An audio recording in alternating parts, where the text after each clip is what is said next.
Ladies and gentlemen, hello and welcome to another LEGO Train MOC Showcase video. This is a West Country class.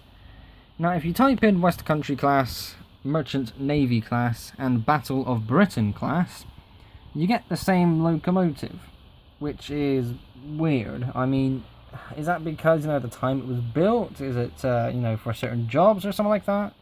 Couldn't really find out. The wiki page was a bit odd.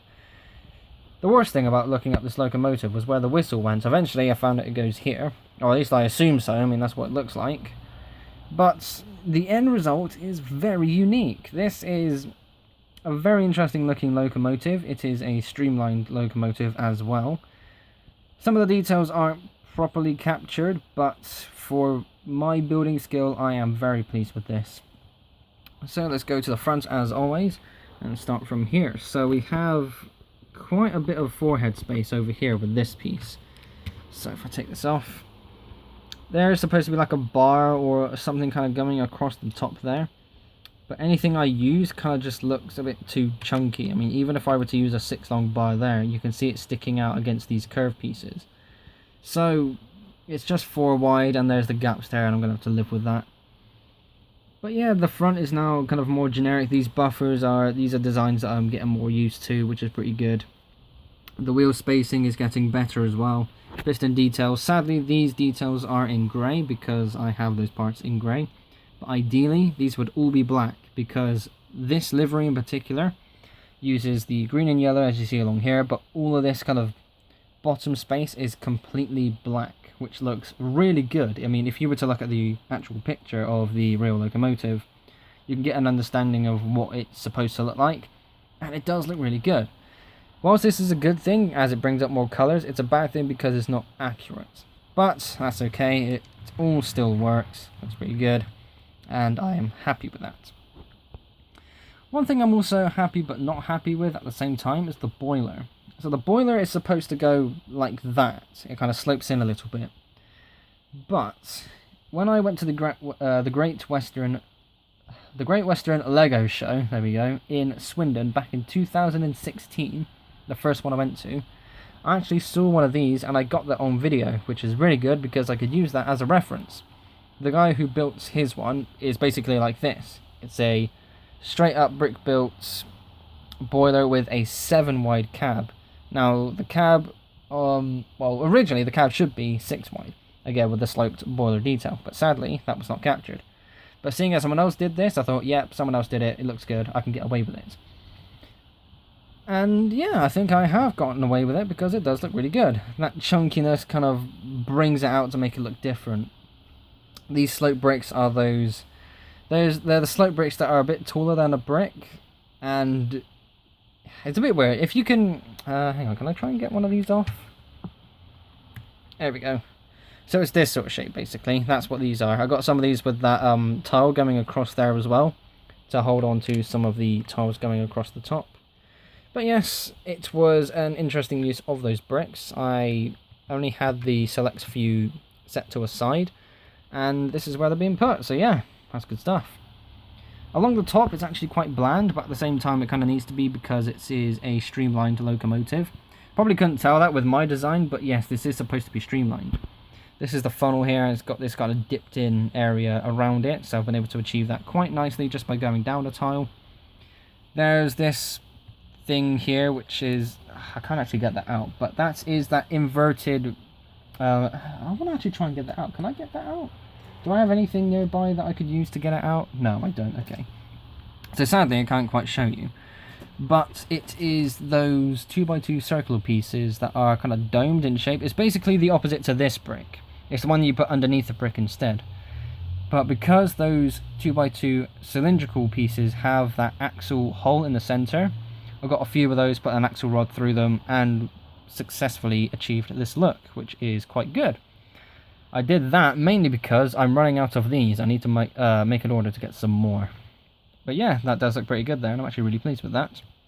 And of course, going across here, I've got the cab details and the whistles back here. Again, I can only see those are the whistles because you very rarely find pictures of locomotives where they're like this or whatever, where you can actually see where the whistles are. So going downwards, You know what, I've been ranting about this bit for a while. I don't know if this was in this take or the previous take. I'll say this again anyway. These details are in grey where they should be black. This livery in particular was easy for me because this whole bottom section, including this section here, that's deliberate, is in black. And whilst this is nice because it brings out a bit more colour, it's a bit annoying as well because, again, this should be black, but I just don't have the parts. Nonetheless, it still runs very smoothly, looks very good. Oh yeah, one more thing. These, focus, camera, behave. These wheels are the 3D printed Shapeways wheels that I originally bought for Midnight Panther. Oh my god, that's something I haven't said for a very long time. But these were red basically, and I got some matte black spray paint, went over them, and I did this along with James's wheels basically, and yeah, they turned out pretty good. They're not sticky, they're not, you know, sticking to the main build or the tracks or anything. Nice and smooth, which is very good. That was mainly because I went with a matte spray paint and matte paint in general instead of using a glossy paint. But yeah, looks good. Going to the cab as well, it is a bit weird because it sticks out where it shouldn't, but that's only because it kind of helps bring out that lack of... So it's supposed to have this sort of look here where it slopes in, but again, because it's all brick built and I'm not a master builder, obviously, this is all I can go with. Is there anything inside? No, there is a minifigure inside, but there are no details. I do not remember putting details in at all. Camera does not want to focus. Oh dear. Let's move on to the tender. So, I'm probably going to end up saying this during every episode, but some tenders will look ugly, some tenders will look good. This is just weird. I mean, with something this long and chunky, the tender should be a little bit longer and chunkier. But it isn't, so... You got this whole dipped in area down here. There are some ladders on the back, but they're not accurate. There are supposed to be ladders going along these end studs here. So that 4-stud gap in the center should be, well, a gap. But sadly, I did not build it that way. This is kind of like a personal touch, I suppose. But yeah, if you were to look at it this way, you kind of basically limit yourself to... Oh, hang on, camera, behave. Apologies, people. The camera is not behaving today. So this is what I want to show you basically. That's the coal bed. And it looks absolutely tiny. Well, it looks tiny when you look at it from a brick built model. But again, the real thing has obviously a much bigger coal bed, but it's weird. It's just weird. I might want to look into trying different build designs one day, but I don't know how well that's going to go. But nonetheless, I've been able to capture the shape pretty well, and this is a thing that's supposed to line up with the cab roof. And I think this is another one of those locomotives that had like a bit of fabric or cloth or whatever that connected the two together.